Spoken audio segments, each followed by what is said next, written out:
You're listening to Permission to Shine, the podcast. Stories of overcoming obstacles and finding self-empowerment with Sherisse Bisram, Inner Power Activation Leader. The Oxford Dictionary describes permission as the action of officially allowing someone to do a particular thing, consent, authorization. What if you were that someone and you gave yourself the permission to be everything you wanted to be and more? No more playing small and accepting less than. You are worthy of the life of your dreams, regardless of what it is that you've been through. And honestly, it's exactly what you've been through that has shaped you into the version of yourself that you are now. Like a diamond, you've endured so much, but instead of breaking, you have become stronger and brighter. And if that's not a reason to shine, then I don't know what is. And if nature can do it, then why the hell can't you? You are brave, you are strong, you are powerful, and you are enough. Hear my call and give yourself the permission to shine, because you don't realise how many people are inspired by your light. Hey everyone, I am excited to introduce today another international guest. And it was so funny when Angie approached me, I saw her name and I was like, this woman, we must share something in common. And actually, when we spoke the first time, we found so many different connection points. So for me, that's a good sign that someone is a great guest. So I'd love to introduce you all, Angie Leon. Hello, thank you for having me on the podcast. I'm really excited to have a meaningful, soulful conversation with you. Yes, absolutely that. So for the audience that don't know you, Angie, please could you introduce yourself and what you do? Sure.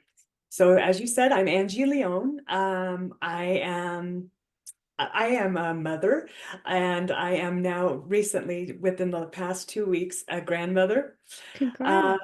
Yes, I'm really excited. I have my first baby granddaughter, and my background was healthcare. I worked in the operating room for many years, and then I taught surgical technology which is in the US is kind of like it's a specialty for the person. It's not nursing, it's a specialty for the person who assists the surgeon. So then I taught that for many years in higher ed. And then 7 years ago, I went out on my own and started my own business with my husband, and we have a consultancy, and we're in the space of in developing human beings in the workplace, as individuals and as a organization from an organizational perspective. So I get to facilitate and work with awesome people and leaders from.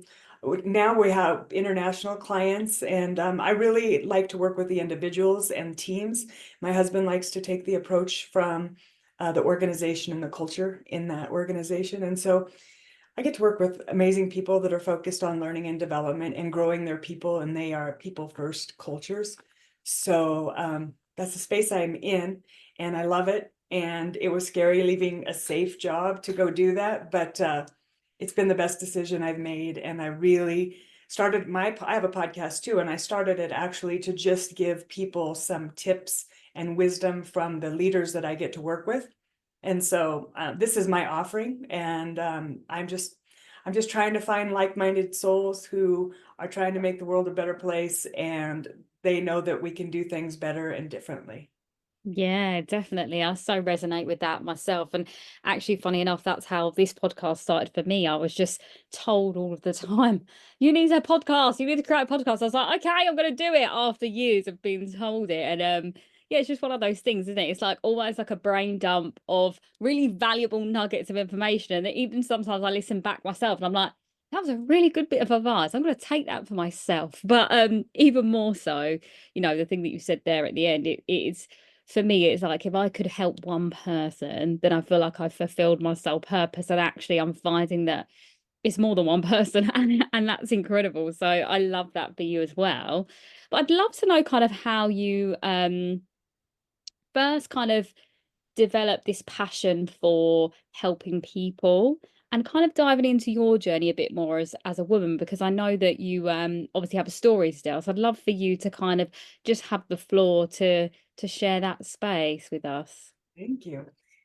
Yeah, so and this is one thing that I've been working on, is sharing my story. I'm really good at helping other people and coaching and developing them, but sharing my story has been a little bit more of a struggle. And I think your listeners could probably resonate with that. Like, we love to help others, but sometimes we forget to share our piece and what our journey has been. So my journey started out in North Idaho, and here in the States, and I actually had a lot of adverse childhood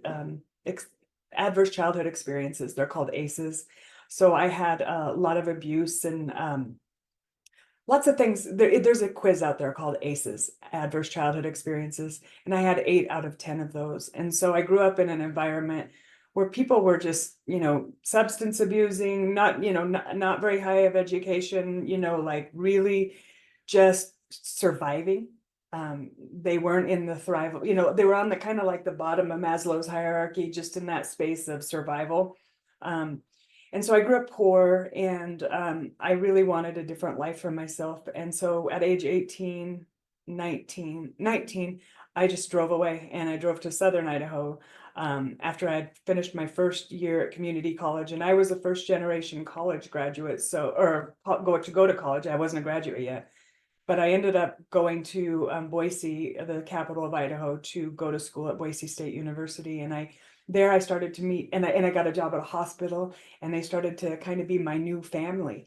They really surrounded me and supported me with tools and frameworks, and just also helped me to believe in myself when I didn't believe in myself. And so I made a lot of dumb decisions along the way. I was young and out there on my own, and I did a lot of cringy things as I look back. But literally, the journey, pretty soon I started a family really early. In Idaho, people tend to get married really early. And so I did what the societal script said, is like, get married and have kids, and find your Prince Charming, and it's life is a Disney movie, and you're just going to be the princess, and all you need is somebody to come save you. So I did that whole thing, and I had amazing kids, 2 amazing kids. And after about 18 years of marriage, I ended up getting divorced. And I had a 5-year period of, I call them life quakes, which were, I lost my mom unexpectedly. She was only 52 when she died. Then I lost my dad. This is all within a 5-year period. I lost my dad. He was 62 unexpectedly to a heart attack. Then my aunt, who had been my savior, my hero, that helped me a lot when I was growing up, she got Alzheimer's. And so as she was going through Alzheimer's and I was her power of attorney, I also got divorced. And then my aunt, my hero, died, and then my dog died. So like literally within 5 years, I really hit rock bottom. The biggest life quake, the midlife crisis, whatever you want to call it. I literally was broken into a million pieces. And from there, I've been picking myself up and putting myself back together again in a way that is who I want to be, not what societies or other people think that my script should be. So it's kind of the long or the short version.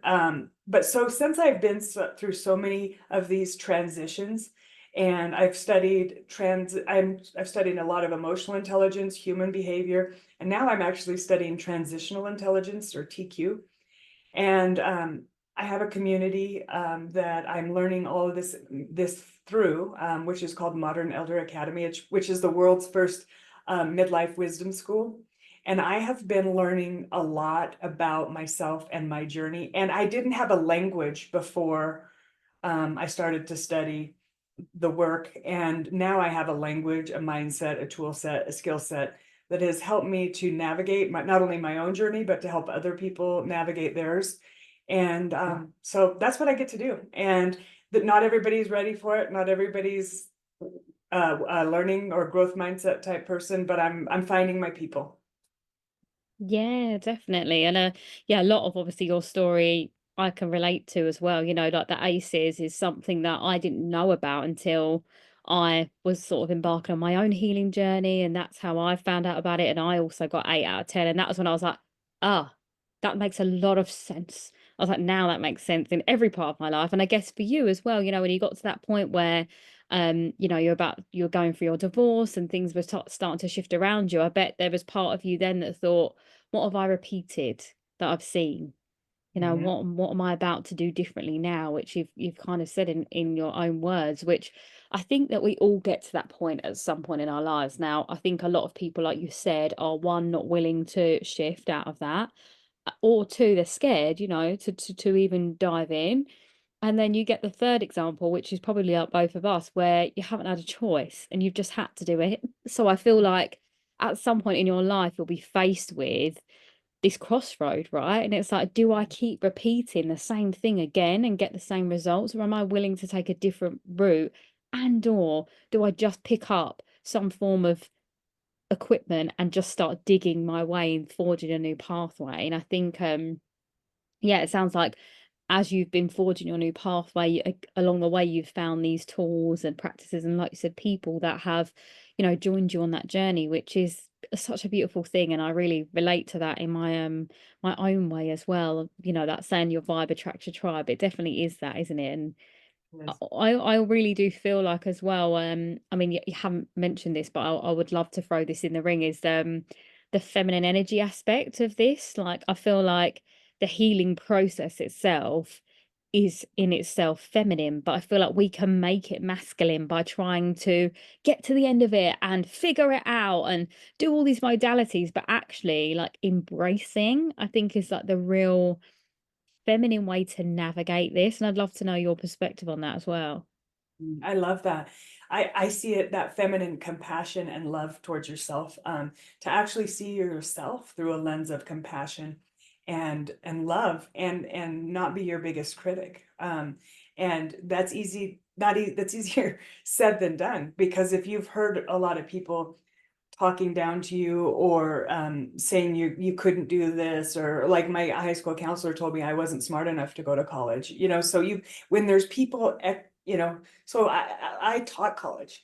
I was like, okay, I can't do. Not only can I do it, because you can't tell me that I can't, but I really do think that everybody responds to that different. And some people might just take that as gospel, and then they never try because they've been told they can't. And so I had to really evaluate where those scripts were coming from, where I'd heard them, if they were serving me anymore, and really start to recognize, I get to create my own life, and nobody can tell me what that is. And I'm also responsible for the consequences of my choices, right?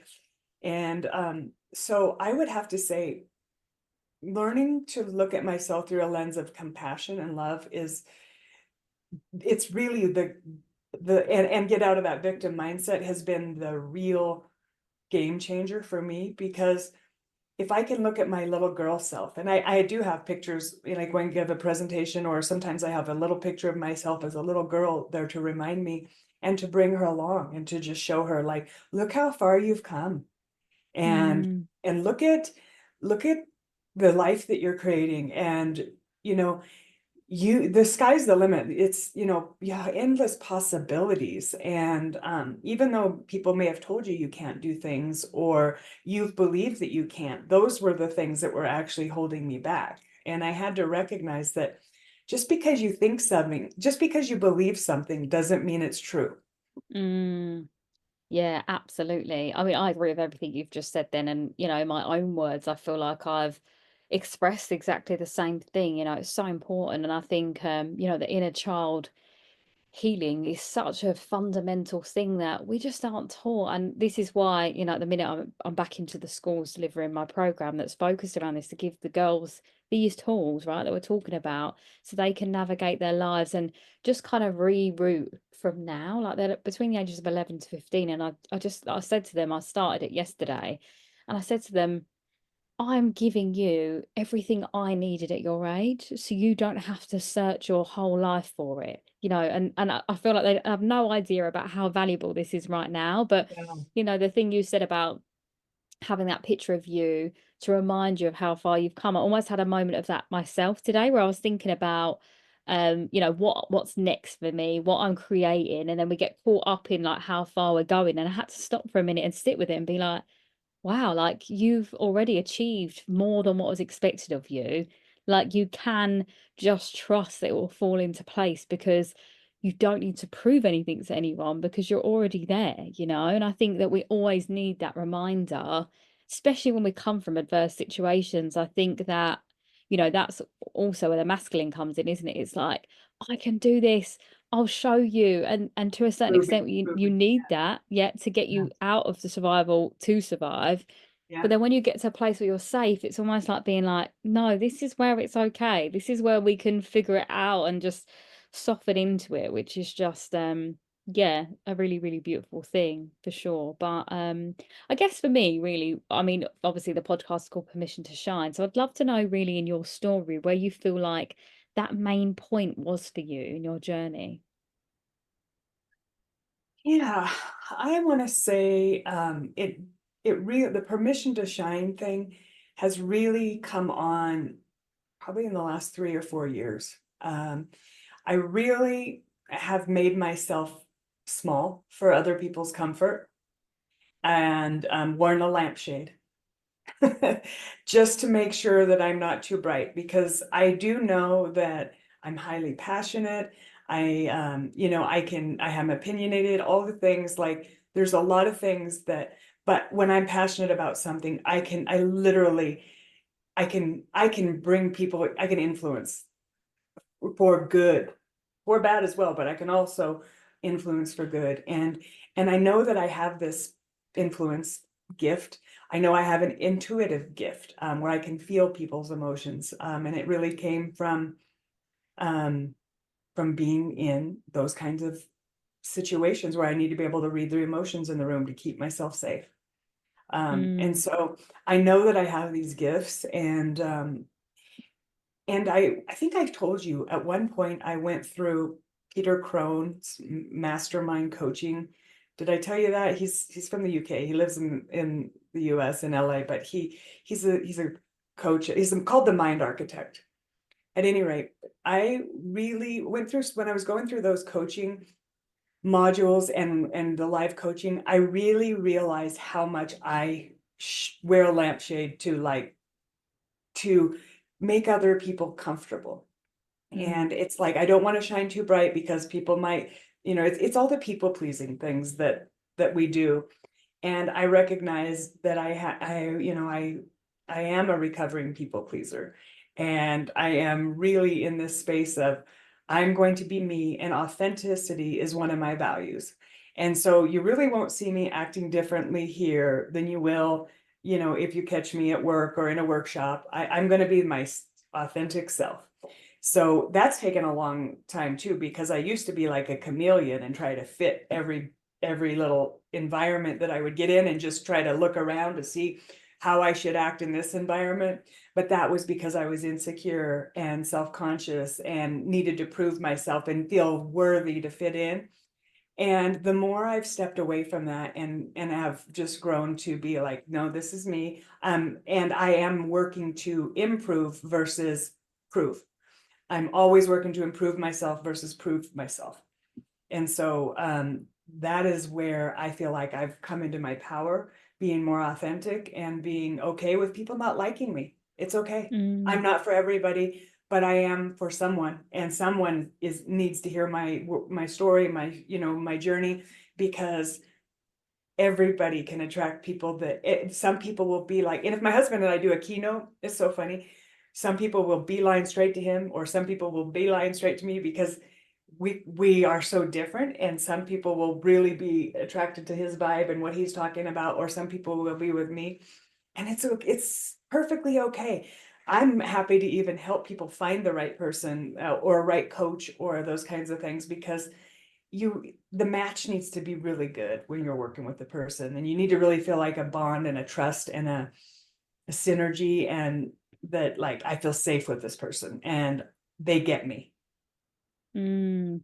No, definitely that. And I think it's really lovely hearing about, people's stories and how there's so many interconnecting parts and they're all in different places, which is really nice. Like I think for you, that lampshade analogy, I love the idea of that. As in, I don't love that you went through that, but I mean, as in like that idea that you're, shading yourself. And I think I was literally talking about this the other day about how I've always stood out for the wrong reason. I've always been like a sore thumb in an environment, because obviously I grew up in an area that wasn't diverse. I've always been loud in terms of personality and things like that. And I remember a similar sort of situation for you at school, being told that I wasn't very intelligent and being compared to my sister that was.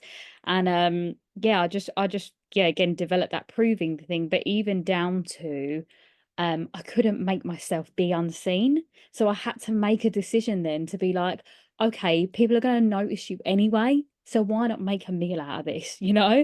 And the other day I gave a talk, I'd say a couple of weeks ago, and I wore like a bright orange fluffy outfit. And I was like, I people were like, saw it. You yeah, look good, girl. I saw it on your thank you. social. But I'm like, you know what? If people are going to notice me, why not give them a show, you know? And that's not even me being in my ego. That's like full me always, you know? And like you said, my personality is always the same.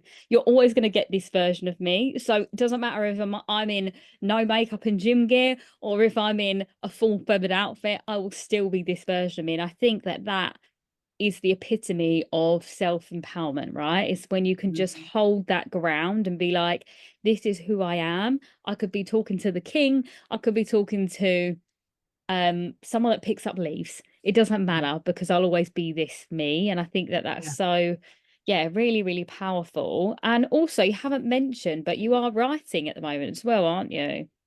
Yes, I don't have a title for my book yet, but I am sharing some of the wisdom, some of my stories from my life and the wisdom that I've learned along the way, hopefully to be a little bit give action items and perspectives for people. And it's scary, just kind of like starting a podcast or doing anything that you've never done before, public speaking, it's one of those things that's like, but I'm doing it anyway, and it will be for somebody. I don't know who, but somebody will need to hear it. And actually going through this process is really reflective and has been good for my soul too, because you don't realize how much you have come through until I actually mapped out my life. I got this big long piece of butcher paper and I put it all across the counter and I started to timeline and I picture life as like a river. Mm. And sometimes you hit class 5 rapids, sometimes you're like just smooth and sailing.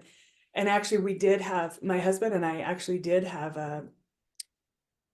our boat overturned this last year, Oh and it gosh. was really scary. We were with some friends floating down the river, and so I'm thinking about that and how there's been some overturned boats in the Mm. journey, and some really rough patches, but also there's been some really beautiful scenery along the way, and a lot of beautiful beaches to just get out and hang out with the family and all of those things. And I've really in just been looking at it from the journey that I've been on. And when I look at it through that perspective and I see my life as a river, and the river is really pulling me to where I'm going to go. I can try to swim upstream as much as I want, Mm. but struggling it's exhausting. And I was trying to swim upstream a lot and fight and fight and fight. And I've really learned in the past couple of years the power of surrender. And I don't know if Mm. you've read Michael Sanger's work, but The Surrender Experiment and Untethered Soul, those two books I think are game changers to just Yeah, recognize, like, surrendering doesn't necessarily mean like just giving up. It means surrendering to life as it is versus how absolutely. you expect it to be. And that's become, Mm. ever since I've been working on that, life is giving me lots more opportunities to practice. And I realize when I have expectations, and I realize when they're not met and I'm disappointed, and then I suffer. Yeah. And so I'm trying to eliminate my own suffering by accepting life as it is versus how I want it to be. Absolutely, that I completely resonate with that 100%. And funny enough, when I began my healing journey, that was the first pillar of things that I thought about. One was vulnerability, and the next was, how have I tried to control everything in my life? And I just made it so much heavier than it needed to be. But again, we don't know any different, right? We're just in that survival mode. So the minute you can see that you don't have to swim as hard anymore, to use your water analogy, it's that's just a really beautiful thing. And I mean, it's not saying that you don't have to, swim to some degree, but there's an element of push and pull, isn't it, that needs to happen. And I think yeah, it's such an important thing. And Untethered Soul was such a great book. Like for me, I've reread that a few times because it's Yeah. just written so wonderfully, and not too hard to read. I think a lot of philosophy based books and self-help books can be quite wordy and scientific, and I feel like when I was starting to dive into this work, I'd never read vocabulary in such a way, you know, in terms of like I'm trying to think of some of the books I've got, like Eckhart Tolle. Some of his books were quite difficult to read at the beginning, and then I felt like as I started to get deeper into the work, understand what the words meant, I was like, oh, okay. But I always feel like the right books will find you at the right time, and I think Yes. again, to put down to surrender, right? I think the minute that you can say to the universe or God, whoever you believe in, that okay, show me what's next, instead of trying to figure it out yourself, that is like the biggest blessing I think you can give yourself. Awesome. And I think that too. And I also think if somebody gives you a book or sends you a podcast, that is a gift. It is not Mm, something to be ignored. There's a reason that they've given it to you. There's something that they see that you need to hear.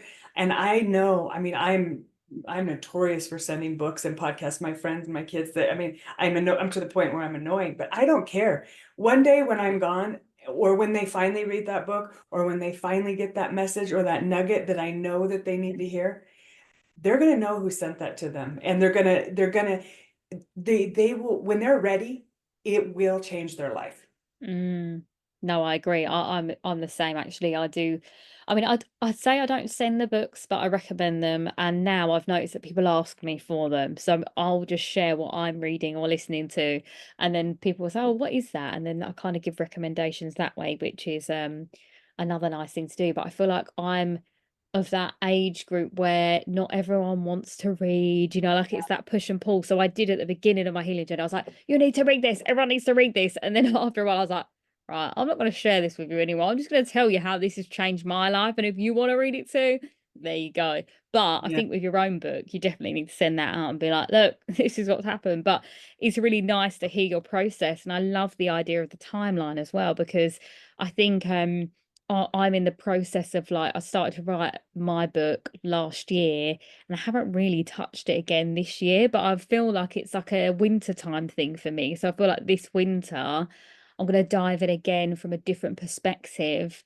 So it's really nice to have that reminder from you then about the book. So I was like, yeah, this has been something I've been thinking about recently myself. So it's just, yeah, that little point in the right direction again, that little nod there from the universe. But I remember when we had our chat a couple of weeks ago, you were talking about I think we are talking about like struggle to success, or from like surviving to abundance mindset. And I remember that you wanted to kind of discuss that a little bit more. So yeah, is there any points that you wanted to kind of bring up around that, maybe your experience? Yeah. Well, you were talking about lenses just a minute ago, and that's what I think about when I think about, and I was talking about how I shifted my lens from self-loathing and, to seeing myself through a lens of compassion. So putting on a set of glasses that would actually help me to see myself in a different way, right? In a different light. Or, I really enjoyed photography. I love it. And, just taking a different perspective. And so that's what I'm thinking about as I think about scarcity versus abundance. When you come from scarcity and lack, then it's hard to know that that's the water you swim in. That's the culture that you're raised in. If you're poor and you're raised in scarcity and lack, then that's a lens that you see the world through, even though you don't know that that's how you see the world. It's just like a goldfish doesn't know they're in the water until they get out of the water, then they recognize that they're outside the water. But if we define culture as the water we swim in, then if you are raised poor or with parents that have a scarcity mindset, you probably have a scarcity mindset. And that means there always has to be a winner or a loser. It means there's not enough love to go around for all of the kids. They love my sibling more. Or if she's successful, then I can't be successful. Or they have this, and then there's the wanting, and that is just a mindset. And I'll catch myself when I'll slip back into it, or if I start comparing or whatnot. And then I just recognize, oh, I just slipped in. I noticed that I slipped into that. And now I'm like, okay, I've evolved from there. I need to get back to where I know I can be. So changing the lens and just recognizing that that lens is not, so it's not serving me. And I really do believe there's enough work out there for all of us, and there's enough love out there for all of us. There's enough money out there for all of us. Like, it's all there. It's how do I tap in? How do I tap into the source? We are living in overabundance. There's enough food for everybody. There's enough money for everybody. It's more about how do I find it and how do I tap into it, instead of the learned helplessness that we get into about, well, this is just how it is, and this is me, this is the cards I was dealt, right? I so resonate with it. And it's funny because I'm still in the same town that I grew up in. Granted, obviously, I've traveled loads and I go to different places often and things like that. But this is my base. And it's funny because I don't hang around here. Like, I literally go to the gym and I come home and then I'm traveling around or whatever to see friends or whatever, work. And when I catch a glimpse of what's around me, I realize how that scarcity mentality has been so ingrained into, these areas. Because if you think about, I mean, in England, for example, if I think about London, you could go to North London or West London and it's really affluent. You go to Mhm. East London and not so much so. And it's like the demographic of people that are succeeding, East London, it's quite artsy and things like that. But I think that this is a silent thing, isn't it? You know what we're talking about, this scarcity mindset versus abundant mindset is something that is invisible, and we don't understand it until we come out of it. So for me, it was only when I started to go to university that I saw that all of the girls that I was with came from wealthy families. So I was the only one that had to struggle. I was working like 4 different jobs to like keep Same, myself financially same. afloat, Yep. right? And then I didn't even realize that that wasn't normal until I was around these people, and I was like, really? More hardship? Come on. Like, but then that obviously gives you that fuel to your fire, right? To get out of it and find another way. But again, I guess even that is the scarcity mindset, to think, I've got to keep pushing to get through this. And I think, you said something key there about, how do I tap into that abundance?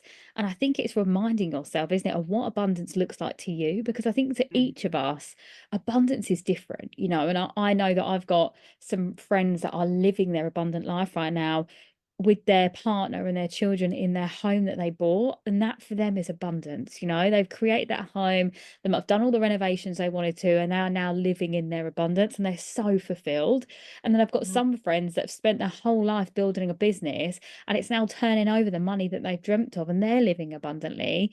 And then I've got people traveling the world that are still abundant, feel like traveling is their abundance. So I feel like, that's the saying, isn't it? Comparison's the thief of joy. And I think that For sure. really and truly it's our own North Star that we have to focus on. And for anyone that doesn't know, that North Star is what it does abundance look like for you, and get really clear on that, because that's the way that you navigate yourself to that, right? Because I think without that point of reference for yourself, you'll spend your whole life going around in circles trying to find it, Mhm.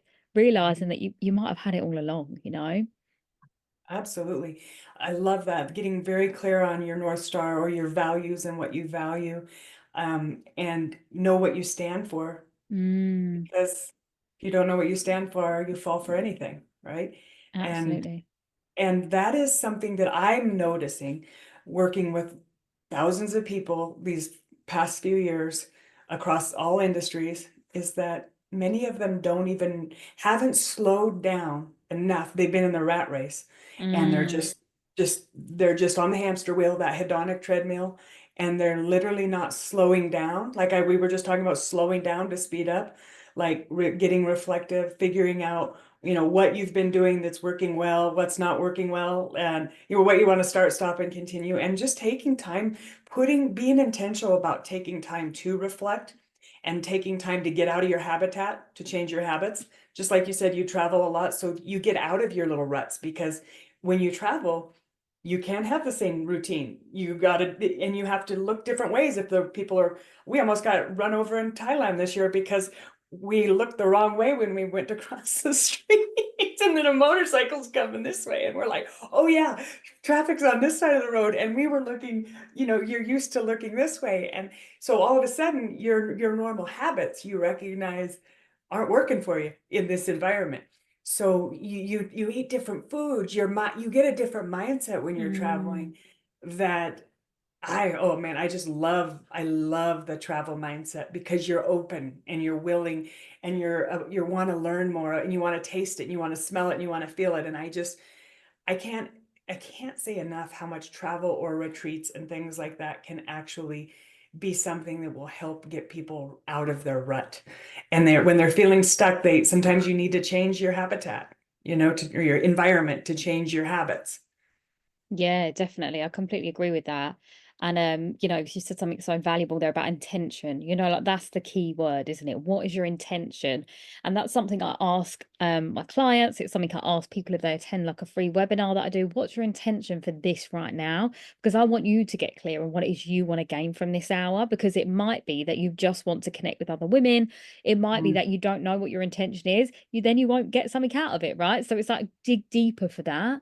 And Yeah. the travel piece is so valuable. And I think especially for people that are, I'll say that people that have grown up in the same like area or around the same type of people over and over again in their lives, that you'll only get that circle of those people's opinions. So it is so important to go outside of it. Like you said, I think, I'm from a different culture, so I've had that fed into my life already, but my family's quite diverse. I've got lots of different cultures, even within my family. So going to different gatherings, there'll be different types of food, and we always like everyone brings a different dish sometimes. So that's always a nice way of experiencing different things. But if you don't have access to that, it is just expanding yourself just to that different perspective. Because using Thailand as an example, I think my first time I went to Thailand, seeing how happy these kids were playing in the street with a cardboard box, you're like, Yes. you think about even in the US, there's kids on their tablets and they're not happy, they're not fulfilled. There's all these amusements and all the things, and they just don't care. And you've got these little kids in Thailand with no shoes on, playing with a box, living their best life. Yeah. It really is, again, I think, conditioning, right? It's like people in Thailand have such a slow pace of life. They're not in a rush to go anywhere. And that's such a beautiful thing. And I think if we all took a leaf out of that book to just slow down, as you were saying, that really is the success. I think we're so caught up in trying to beat other people that we lose out on life. All that time you're spending, one, your cortisol levels are probably through the roof, and you probably can't even switch off even if you wanted to. Yeah. But two, that when you get to the top of the mountain peak and you look back and realize it's just you there, you've got no one to share it with, then you'll wonder, was it worth it? Like I would much rather slow down, enjoy the process, and take everyone that I love with me, everyone that's obviously growing with me, than to go it alone, because I felt so isolated my whole life, because I built such a wall around me to not let Mhm. anyone in, that I don't want to do that again, you know? Yeah. And I think that's not being a people pleaser. That's actually being an empath, but from a space of having a healthy boundary, having a focus and intention and North Star, and just trusting the universe or God or whatever you believe in is going to aid me in getting there. I don't have Mhm. to rush or force anything anymore. And don't get me wrong, there's times where you do need to put both feet on the ground and run. And there's times where you can stroll, but you'll know when that is. And I think especially seasonally, as we were saying before we got on the call about how, we're in autumn now, so the leaves are falling, like you can use that. And I always say to people, if you're going through a hard time, you're probably in a winter, right? So now we're in autumn, I feel like I'm just picking up to get into spring again for my own personal self. So it's just tuning in, right? And figuring out what works for you and who you are. And like you said, I think working with the right coach or mentor really just amplifies that. I feel like I wouldn't be where I am today without the support I've had from mentors in my life, be it ones that I've found through like the charitable work that I've done in the past, but also the mentors that I've invested in as well because of this, like I mean, I am what I am now today because of me, and I own every part of that. But I know there's a lot of my journey that I needed someone's hand to hold, and having Mhm. that has transformed every part of you know, why I am here now to tell the tale, really. Absolutely. And now you're giving back to the world like this, your podcast, you can be in in their cars and on their walks, and you could be the person that is their inspiration and their mentor that you don't even know. And I talk Mm, about this a lot. Like Brene Brown is one of the people that I have been listening to and studying and researching for, same. ever for me for years. And so like I always talk about how she's one of my best friends and mentors. Like she doesn't know me. But I know her and I know her research and I know that she's made a difference in my life. And I wouldn't be where I am today if she hadn't done that work and been brave enough and courageous enough to share it. And so we have our little corners of the world and our own ripples of impact. And we are influencing somebody who likes listening to us. That is what we can do for them. And then once they get filled up, it's gonna flow out to their family, to their circle of influence. Like we never know how big our ripples of impact can be.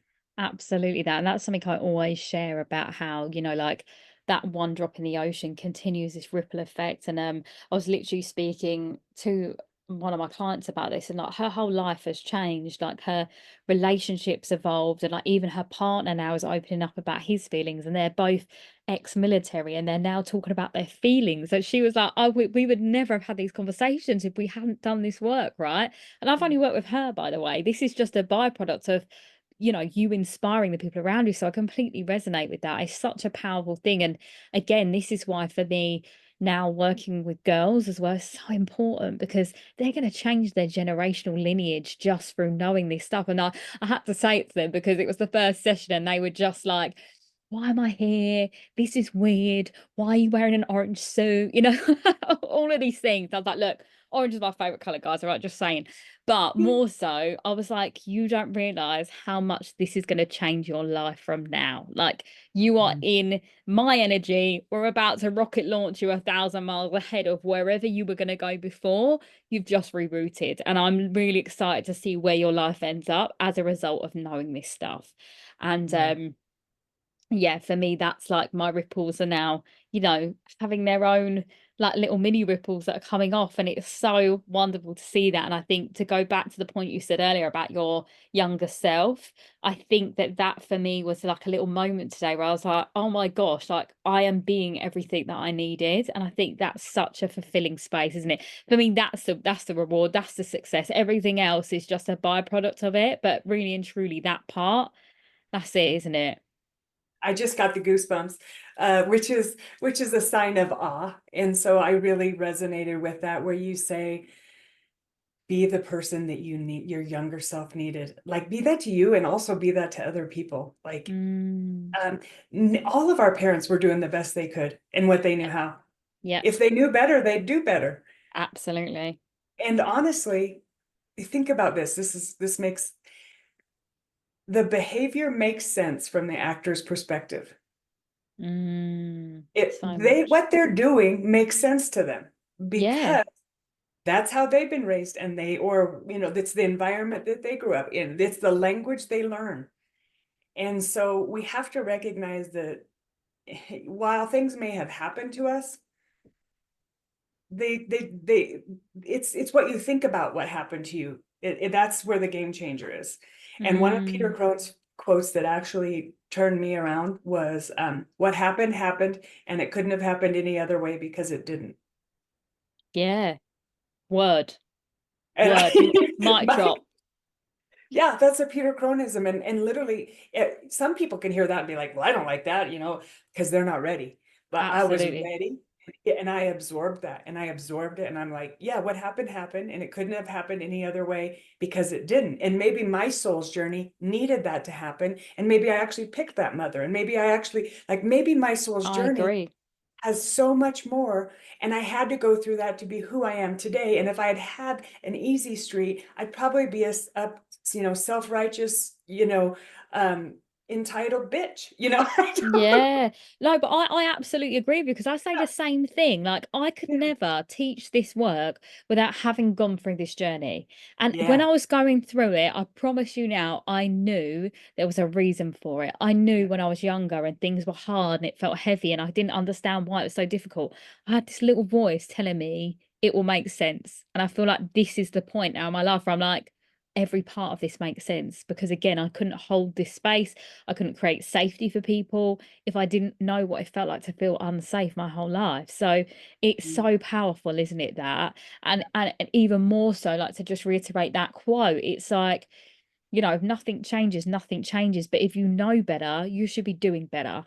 Yeah. And that literally just is it, right? It's like, are you going to know that the reason you're the way you are is because of what you experienced? Are you going to continue to keep doing that over and over again? Or are you going to say, no, this ends with me now? Because I believe, and from the conversations I've been having with other real spiritual practitioners, is that we are like a new wave of, you know, soul-led people that are here to break cycles. And I think that if you're listening to this, resonating with this is your journey. This is why you've had to do this, and to help other people awaken as a byproduct of whatever it was that you experienced. And, you know, whatever you want to call it, a light worker, a star seed, whatever that energy resonance is, there's a reason why it was so hard. And it's like, are you now going to take your power and use it for good? Or are you going to leave it dormant and wait for the next person to take it? Because that's the thing with generational trauma, right? It continues to get louder and louder and louder, and someone until someone wants to listen and then deal with it, right? Yeah, life is calling. That you have an appointment with life. And the question is, are you going to pick up the phone? Mm, Are you going to answer? Like when you have that little voice, that still small voice that says, maybe you should leave your hometown. Maybe you should go see what is there. Maybe you should go help that person. These things could be a different way. I want to create a different life. You know you have it, but there's fear holding you back. And there's three big obstacles. Number one, yourself. What would you have to change in your identity? yeah, yeah, That is scary. That's real scary. How much would you have to change? Also, what about that identity of the family or your friend group? Like, what do they expect you to be? What script do they have for you? And how have they defined what you need to be like? And then you have the societal, bigger community, and that has a script as well. And so as you're looking at those, you need to recognize that all three of those factors make a big, they feel heavy. And but when you know they're there and they're barriers or obstacles that you can overcome just with your thoughts and having other people to help you see that that new identity isn't as scary as you think it is. Like you can be the kind of person, you could change your life. It might be scary for sure, but so is staying stuck and miserable and um, feeling like you're helpless. And having regret at the end of your life of things you didn't do that you knew you wanted, that you wished you'd done earlier. We do know, absolutely. yeah, people regret from the World Regret Survey and Daniel Pink's work. We do know that regret, people at the end of their lives regret the things they didn't do more than they regret the chances they took, the mistakes they made, the businesses that failed. They don't regret the failures as much as they regret the non-actions of asking that person to marry them, getting off the bus, moving from their hometown, doing the thing, starting that business, writing that book, starting the podcast, you name it. The world, like people regret the things or asking for that apology or Mm, apologizing, making amends before that person that you've been estranged from dies. Once that yeah. happens, it's, even though you think it won't be a big deal because you don't have a good relationship, I can guarantee you're going to have a different feeling when it actually happens, because you don't know how it feels until it happens. Just like you don't know what it feels like to be a parent until you've had a child, or you don't know what it's like to Mm. be in a relationship till you've been in one. Like those experiences, we don't know what it will actually be like until we've actually experienced it.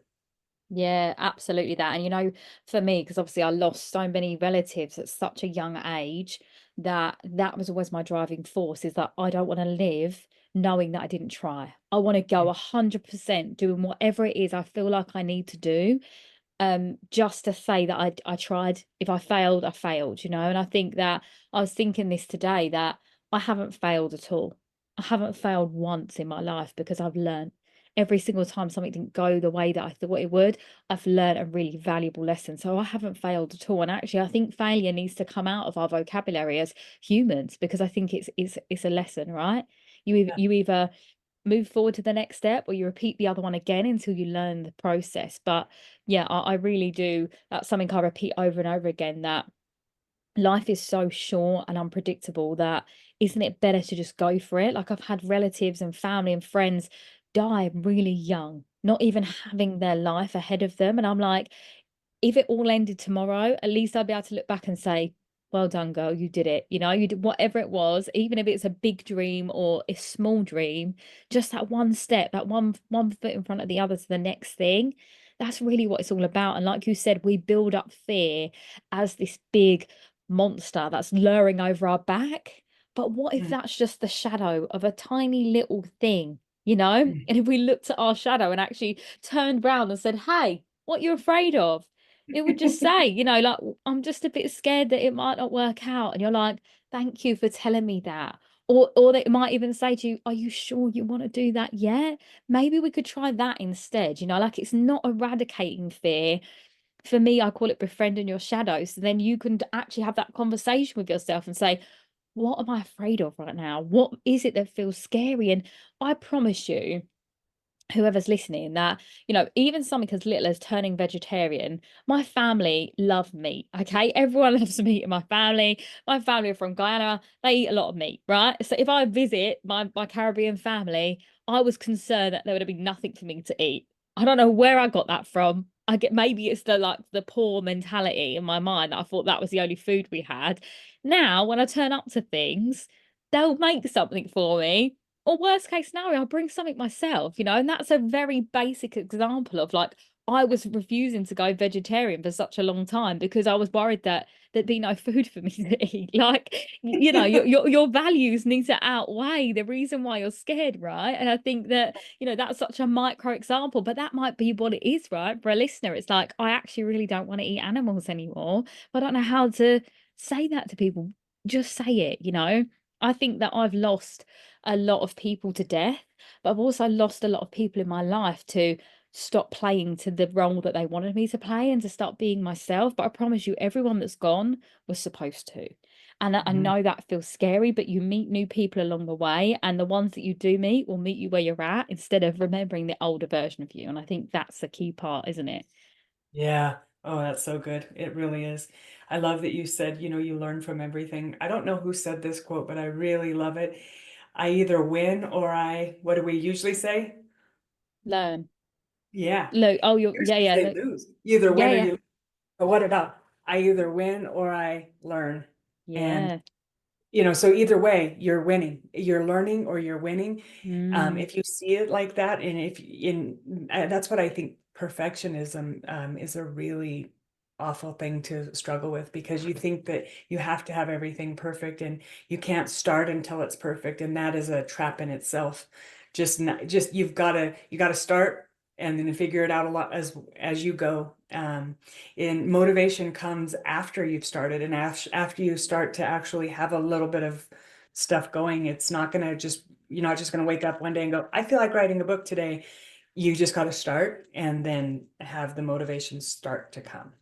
yeah, I completely agree with you. And that's such a key point there, because I think a lot of my clients come to me because they're unmotivated, and we just jiggle a few things around, you know. I just move a little few things around. I'm not giving them a whole list of what they need to do, just, you know, one or two things for the next week or so. And they're like, oh my gosh, like, I didn't think about it like that. And it's just, you know, we make things a big deal, don't we? Again, the story that we're telling ourselves, to quote Brene Brown.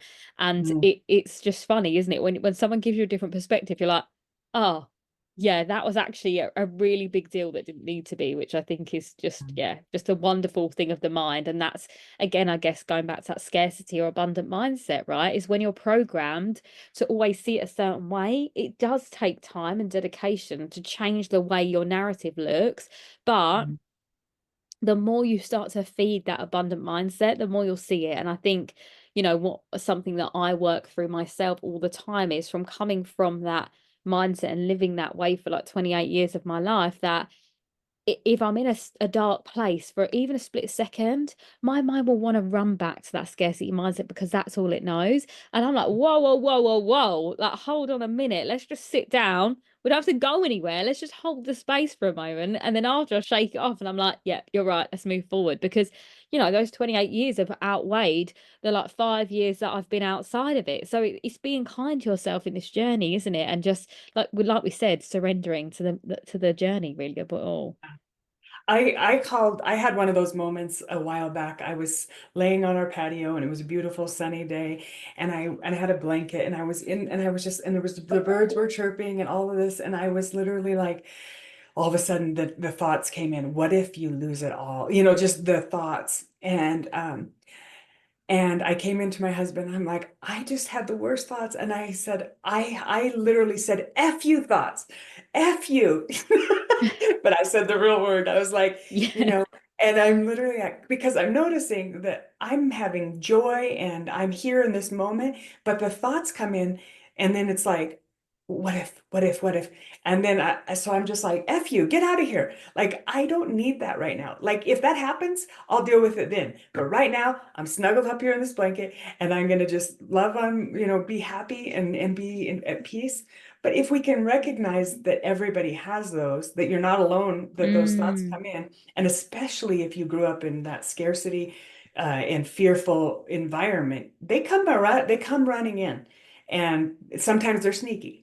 Yeah, Right? absolutely. No, I love that. And I actually laugh at myself. So, especially around my hormones, like if I'm coming into my cycle, I laugh at myself getting angry. I did it today. Like, if I leave the gym in the school run traffic, I start to get annoyed at the drivers, and I'm like, I have to laugh at myself because I'm like, why are you getting angry for? It's just they've just pulled out, like it's fine. But that was a real trigger for me back when I was always rushing to get somewhere. So then Yeah. that's an old thing, but now I crease up at myself. I'm like, oh, there you go. She's come out again. She's come out of a shell for a moment. She can go back in again now. But yeah, I've absolutely loved hearing your process and how you do things. I think that it's been such a refreshing conversation. So thank you for like being here and being so honest with all of these things. And Thank I guess if people want to find you to listen to your podcast, I will put all the links below, but how can people work with you if they want to? So they can just go to our website, which is Black River Black River PM, as in performance management.com. I'm on LinkedIn, Angie Leon, Lion. And so that would be the best ways to connect with me on LinkedIn and to check us out on our website. And I'm grateful to be here, and I love sharing our parallel lives in different areas of the world, and what we've learned along the way. As soon as I met you, I was like, oh wow, I got a soul sister in the UK. Yeah. Oh, I love that so much. Well, to actually round that bit off, I have my little soul to soul segment that I like to end with. So, whatever you feel like, whether it's based on a conversation, something you'd like to tell your younger self, or just something that you feel your soul needs to share right now, I'd love you to just have that as your closing statement. I think where my soul is right now is that there's a lot of dark in the world, and we were talking about this before we started. There's a lot of dark in the world, but you can be the keeper of the light. And that still means fighting for the things that you believe in, regardless of what the masses are doing and what they're saying, and those societal scripts. You have to really slow down and tune into your soul and your internal self, and make sure that you're not just following the crowd because of the noise. Slow down, get with your soul, know what your North Star is. Stop struggling as much. When you stop struggling, you float. Mm, Learn to surrender and trust that the universe, or that you are held, and that you're not as, you don't need to be as fearful as you feel like you need to be. That there is a bigger, larger plan. And if you if you can tune into that and know what's going on inside of you, you already have all of that intelligence you need. But you do need to surround yourself with people who will help make that journey, will help you take that next step, who will be the person who protect your flame, and get away from the candle blower outers. Yeah, that's it. You don't want anyone that's gonna steal your light or sparkle, and you want to, yeah, give yourself that permission to shine, really, eh? Mhm. But thank you so much, Angie, for joining me. It's been a really lovely conversation. Thank you. And then I would just go say, go shine your ass off. Yeah, absolutely that. All right. Well, thank you so much. I appreciate it. Thank you. If this episode resonated with you, please do like, follow, and share with someone that you know would benefit. If you're looking to dive in deeper to becoming your most unapologetic, most authentic, shining self, please do head to my website and join my newsletter, where you will find out about all of my upcoming events and speaking opportunities and all of the things that I have going on. And also, if you would like to work with me, please do drop me a DM on any of my socials or through my website. Love and light.